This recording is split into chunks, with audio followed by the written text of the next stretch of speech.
से उस समुद्र लांग करके लंका पहुंच गए। लेकिन वो भी एहसास कराने के लिए महात्मा किसी नुमाइंदे को अपने बीच में उतार देते हैं और वो कहते हैं इनको समझा दो, बुला दो और अपनी शक्ति का इनको एहसास हो जाए और अपनी पराविद्या, अपने ज्ञान का इनको बोध हो जाए तो ये जीवात्मा जग जाएगी और जगने के बाद साधन और भजन करने लगेगी। साधन और भजन करने के बाद इस मृत्यु लोक से निकल करके जहां से आई है उसी सिंधु सागर में जाकर के समा जाएगी। लेकिन अब सिंधु सागर की उस अनामी महाप्रभु के चरणों में जहां से उस मालिक ने हमें और आपको भेजा, लेकिन चलने की तैयारी हमने और आपने नहीं की। क्यों? कि जीवात्मा को आए हुए कितना समय हो गया? 4 युग, सतयुग, त्रेता, द्वापर और कलयुग। आज सतयुग और त्रेता और द्वापर और कलयुग, इनकी गणना वो थे जिन्होंने उसका अनुवादन किया और उसका अध्ययन किया, रिसर्च किया और करने के बाद उसका पालन किया और उन्होंने जो देखा वही तो रामायण में लिखा है, वही लिखा। भगवान राम का जन्म नहीं हुआ, उससे पहले वाल्मीकि ने 10,000 वर्ष पहले रामायण तैयार किया। 10,000 जन्म न हुए हमारे और ताजे पहले हमारा वही था तो तैयार करते आदमी। तो बताओ वो कितना बड़ा महापुरुष, कितना त्रिकालदर्शी महापुरुष। तो यहाँ महिमा संतों की हो रही है, महात्माओं की जनता हो रही है। रामकृष्ण की अवतरित शक्तियां तो यहाँ आई, लेकिन वाल्मीकि ने 10,000 वर्ष पहले रामायण लिख के तैयार कर दिया। बताओ वाल्मीकि का कोई नाम लेता है? गोस्वामी जी महाराज ने सब कुछ लिया और उन्होंने जो देखा तो गोस्वामी जी महाराज ने रामायण में लिखा कि देव ने दृष्ट में भयो और फिर चितवत कौशल को गयो, और उन्होंने जो वहां देखा उसका वर्णन उस रामायण में किया और वो सब लिख दिया।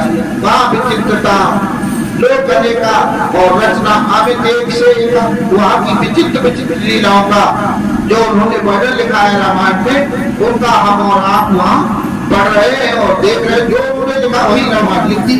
रावण तो लिखी नहीं, लेकिन उनका विमोचन जो किया वो किया। आप बताओ रामायण को पढ़ने वाले सुंदर कांड में चले जाओ, आप बताओ भरत और राम का संवाद हो रहा है और वही भरत वही राम और वो भरत राम से मिलने के लिए जा रहे हैं। जंगल बदमाश हो गया उनके और जंगल में पहुंच गए और भरत ने काफी कोशिश की, भैया लौट जा, यहाँ हम राज करने के लिए नहीं। माँ कहते ही ने तुमको जो वरदान दे दिया और आपने उसका पालन किया और आप चले आए। और रामायण के पढ़ने वाले तिलक लगा करके रामायण को सामने रख ले रहे हैं और रोजाना रामायण पढ़ते हैं। तो भैया बताओ तो भरत बनने की कोशिश करिए वो, लेकिन मैं भारत में माँ रुपया भूल गई और 2 बीघा जमीन है के लिए फिरता हूँ। भरत ने तो ये कह दिया कि हमको राज नहीं चाहिए। भगवान राम से वापिस कहा कि ये खड़ामू हमको दे दो, सर पर रख करके, और भरत लेकर के आए और खड़ामू राजगद्दी पर रख दिए। ये राम की खड़ामू और राजगद्दी पर विराजमान है और भैया राज का संचालन करेंगे। लेकिन उन्होंने एक गड्ढा खोद करके और फूस की झोपड़ी बना करके अंदर में रहे। उन्होंने कहा मेरे भैया और भाभी और मेरा भाई लक्ष्मण 14 साल तक वन में जंगलों में भटकेगा और फूस की झोपड़ियों में रहेगा, कंद मूल फल खाएगा, तो मैं यहाँ राज करने के लिए तो नहीं मिलेगा, इसलिए नहीं। लेकिन 14 साल तक उन्होंने भी अपना कार्य वही किया।